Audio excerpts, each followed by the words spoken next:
And here we lead into our derivatives of trigonometric functions. Well, we'll learn all 6 of them, and you have to have them memorized, locked in, something like that. We're going to go through as to how we get the derivatives, and we're going to find them by using the algebraic definition of the derivative. So let's get started. We're going to start with cosine. I'm going to go get the proof, or how we go get the derivative of cosine of x. And then shoot, at the end of this, I'm going to assign you a quiz asking you to do the same thing with sine by using all the same methods. Don't skip some methods. Don't just go look up online with these methods that are going to skip the last step I'm going to write in purple. So make sure you follow along so you can do the same process with sine. It's pretty much the same dang thing.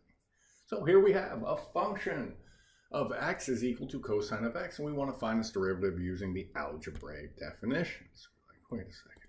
F prime of x is equal to, that's the limit as h goes to 0 of f of x plus h minus f of x all over h. Okay, let's hop to it. Well, first, we got f of x. Well, we know that one, but we're also going to need to go get f of x plus h. So we'll just put that right over here. Okay. Let's go. So f of x plus h, that's just telling us replace your x with an x plus h. Cool. There it is. We've done it. Now let's just go plug all this stuff in. All right. So this is equal to the limit as h tends to 0 of all this stuff over h. So let's pop it in. Put our cosine of x plus h, and then we'll subtract out our cosine of x. Now, in order to do this problem, we're going to need to know cosine sum formula. Cosine sum formula, which goes cosine, cosine, sine, sine, and cosine does not keep the same sign. So possibly just right off to the side, if you don't mind. Maybe I'll write this in. I'll say that cosine of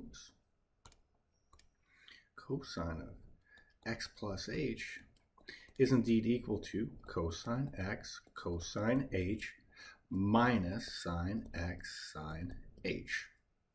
That is the sum formula that we all learned in trigonometry, right? Some of us did, some of us didn't, but it is something we need for this problem. So we're going to go through and we're going to replace. The limit is h tends towards 0 of, and now we replace it in cosine x cosine h minus sine x sine h. And then we have that final piece that was in there. We just replaced it in for our sum. We got to leave that cosine x all in there. And there we go. Whew. Fun stuff, huh? Well, let's keep grinding. So we're going to need to start manipulating this. We're going to need to begin manipulating this and maybe breaking it up into pieces using some limit laws. So let's go. Let's go. Now what I want to do is I want to take the piece with the cosine of x's in it and the cosines of x's, and I want to break that off to just one piece. So all I'm going to do here, I'm going to start, I'm going to swap these two. I'm just going to move them around to where I keep them close. I'm also going to do another step in there as well. So hopefully you can follow along with both steps I'm going to do. So I'm going to change all to one color now and just call it the limit as h tends towards 0. All right, cosine of x, cosine of h, right? We're leaving that alone, and now we move over this cosine of x. All over the h, but I'm using limit laws. Are you following along with how I'm doing this? Because I'm doing 2 steps at once. And we'll go back and we'll explain real quick. So we put this and this next to each other, huh? And then we broke this off, but our limit laws say that if it's a subtraction or an addition, we can just break them up into individual limits. So I pop that over here, huh? Right? This guy right here, we popped it over to here. And we use the fact that we can separate out by using algebra and our limit laws. So once we're to here, shoot, we're almost home free. Almost, kind of. No, this problem's long. Let's keep going. So let's just tackle the piece on the left, and then we'll come back for this. Now, this limit talks about the limit as h tends to 0, right? There's an h and there's an h. It doesn't say a dang thing about x. So that cosine of x, Do you know that we could just factor that out and put it out in front of the limit because it actually means nothing to us? So here's what I mean. I'll write it kind of long-winded and write it this way. Cosine of x, and just factored it out. So then we get cosine of h minus 1 all over h. Cool, do you see that? Just factored out the cosine of x because we're about to take that cosine of x and rip it out of the limit because x has nothing to do with h. Well, let's do the same thing on the right-hand side. And, oh, it's already done, so I'm just going to rewrite it. Okay. Now here it goes. We're going to rip that cosine of x out of there. And then we're going to have to solve. So cosine of x times the limit as h tends towards 0 of cosine of h minus 1 all over h.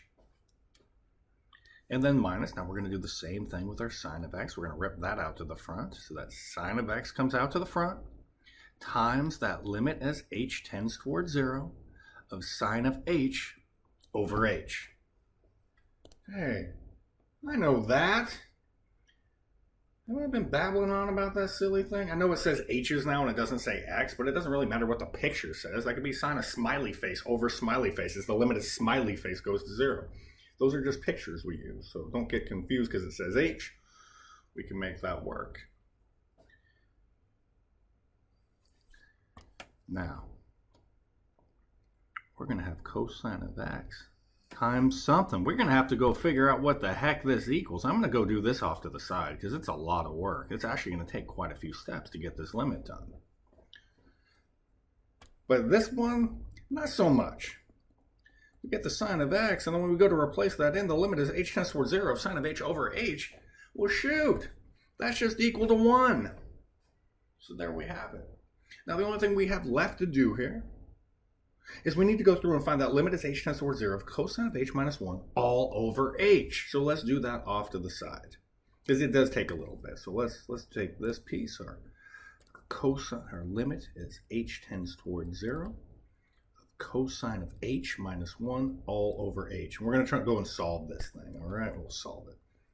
We'll get it down. We'll go show that this thing equals 0. Now, you're going to have a similar step like this when you do it for sine. If you don't show me that step, I will give you half credit.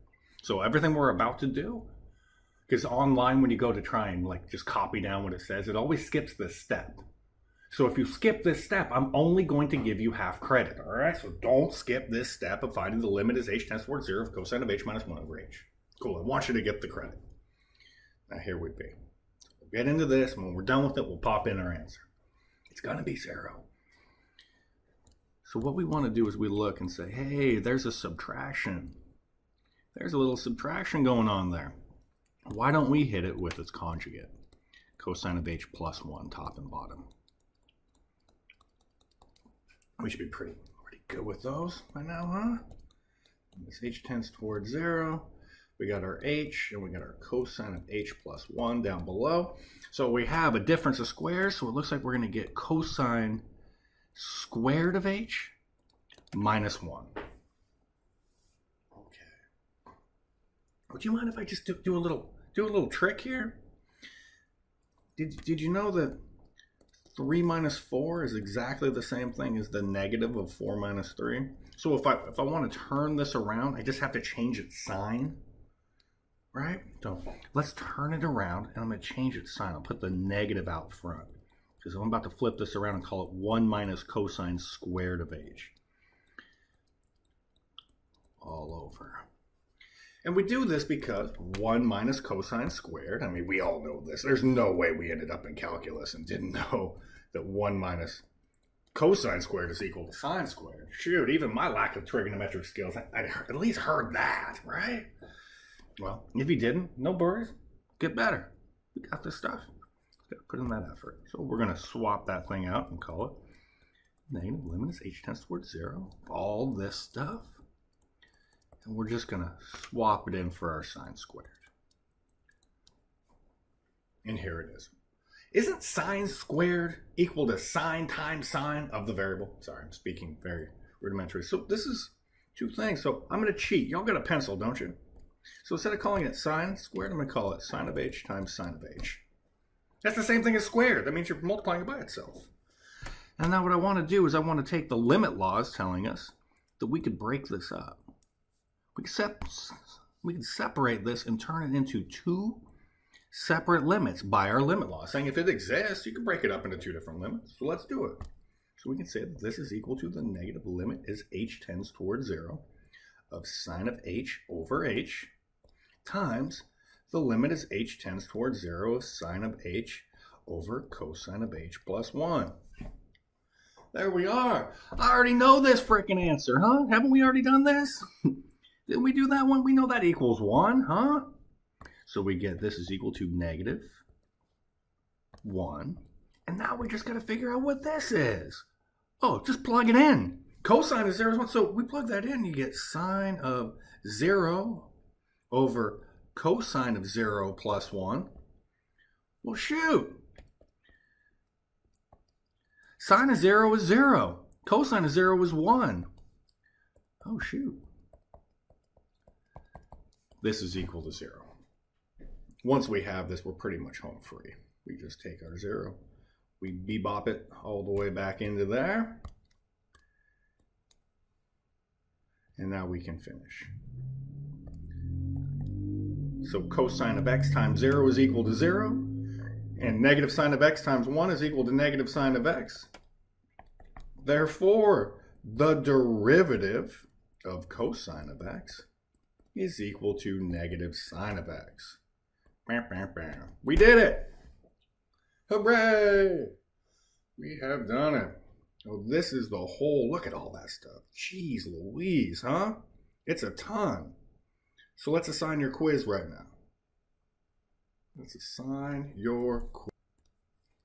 Let's do it in big red. Make sure we can all see it. So quiz 3A.